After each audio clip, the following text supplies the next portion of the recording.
அண்ணா திராவிட முன்னேற்ற கழகத்துடைய பொதுச் செயலாளர் திரு எடப்பாடி பழனிசாமி அவர்கள் என்ன சொன்னார் தெரியுமா?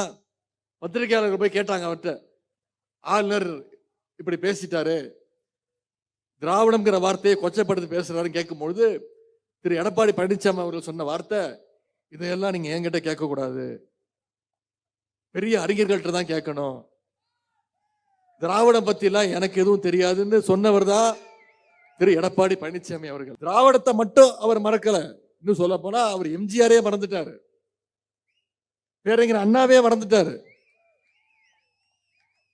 இப்போதைக்கு அவர் மனசுல முழுக்க முழுக்க நிறைஞ்சிருப்பது அண்ணாவோ எம்ஜிஆரோ மறைந்த முதலமைச்சர் ஜெயலலிதா அம்மையோட கிடையாது. அவர் மனசுல முழுக்க முழுக்க நிறைஞ்சிருக்கிறது வெறும் அமித்ஷா அவர்கள் மட்டும்தான். வங்கிகள் எடுத்துக்கிட்டீங்கன்னா ஒரு சின்ன உதாரணத்தை சொல்றேன். பேங்க் எடுத்துக்கிட்டீங்கன்னா அதுல நிறைய பிரான்ச்சஸ் இருக்கும், கிளைகள். ஈரோட்டில் ஒரு பிரான்ச் இருக்கும், சேலத்துல ஒரு பிரான்ச் இருக்கும், ஆனா ஹெட் ஆபீஸ் பாத்தீங்கன்னா டெல்லியில இருக்கும். அந்த ஹெட் ஆபீஸ் தான் எல்லா பிரான்ச்சையும் கண்ட்ரோல் பண்ணுவாங்க.